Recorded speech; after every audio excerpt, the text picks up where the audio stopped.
বন্ধুরা, অনুরাগের ছোঁয়া ধারাবাহিকে আজকে আমরা যা দেখতে পাই, ওই মিটিংয়ে সূর্য যখন দীপাকে দেখতে পায় তখন দীপার দিকে সূর্য একভাবে তাকিয়ে থাকে যে কোথায় যেন দেখেছি আমি।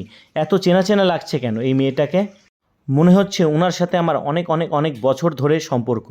অনেক আগ থেকেই এই মেয়েটাকে আমি চিনি, কিন্তু কে উনি? ওনাকে তো আমি আগে কখনো দেখিনি। দীপা মনে মনে ভাবে, ডাক্তারবাবু আপনি এমন অদ্ভুতভাবে হাসছেন কেন? ডাক্তারবাবু কি আমাকে চিনতে পারছেন না?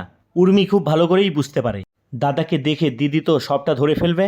তাই তাড়াতাড়ি করে উর্মি সূর্যর কাছে যায় এবং বলে, দাদা দাদা ওনার কোম্পানি এই টেন্ডারটা ছেড়েছে, আর আমরা এখানে এই টেন্ডারটাই কিনতে এসেছি। সূর্য উর্মিকে বলে, হ্যাঁ এখন মনে পড়েছে। দীপাকে অবিনাশ শর্মা বলে, ম্যাডাম আমাদের মিটিংয়ে বসতে হবে, দেরি হয়ে যাচ্ছে। দীপা আর দেরি না করে বসের চেয়ারে গিয়ে বসে, আর সূর্য দীপাকে অদ্ভুতভাবে দেখতেই থাকে।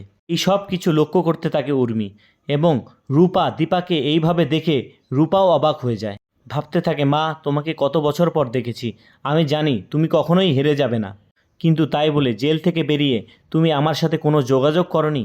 তোমার মেয়েকে কিছুই বললে না মা? দীপা রূপাকে দেখে মনে মনে ভাবতে থাকে, মা তুই ভাবছিস তো তোর মা কত বদলে গেছে? তোর মা বদলে যায়নি, তোর মা এখনও তোদের ভালো চায়, তোদের ভালোর জন্যই কাজ করছে। আর তোর মা দূর থেকে সব করবে তোদের জন্য, যেন তোরা সবাই ভালো থাকতে পারিস। অপরদিকে সূর্য ওই দীপাকেই দেখতে থাকে। এদিকে উর্মি ভাবতে থাকে কুন্তলার কথা মতো দাদাবাবুকে বারবার ওষুধটা খাওয়াতে হবে।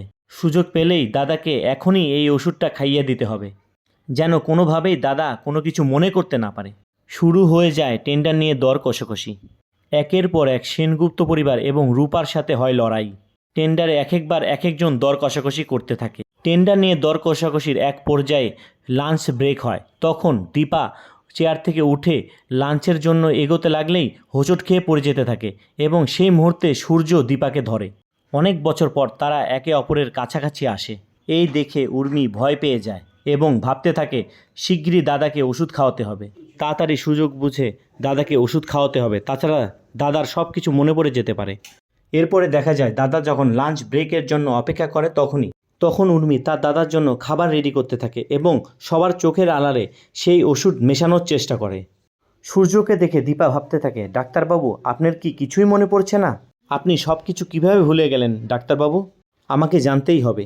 এরপরে দীপা সবার দিকে নজর রাখে, বিশেষ করে উর্মি জয়ের দিকে, এবং দীপা দেখতে পায় উর্মি সবার চোখের আড়ালে সূর্যের খাবারে কী যেন মিশাচ্ছে। দীপা তখন আড়ালে যায় এবং সব ঘটনা সুন্দরভাবে দেখতে থাকে। দীপা দেখে উর্মির হাতে ছোট্ট একটা শিশি আছে। এই শিশি থেকে কী যেন বের করে খাবারের মধ্যে মিশ করছে উর্মি।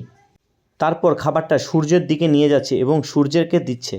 দীপা সব কিছু আড়াল থেকে দেখে এবং চমকে যায়। উর্মি যখনই সূর্যর হাতে খাবারটা দেয় তখনই দীপা খাবারটা ছুঁড়ে ফেলে দেয় এবং উর্মির হাত শক্ত করে ধরে এবং একটা থাপ্পড় মেরে দেয়।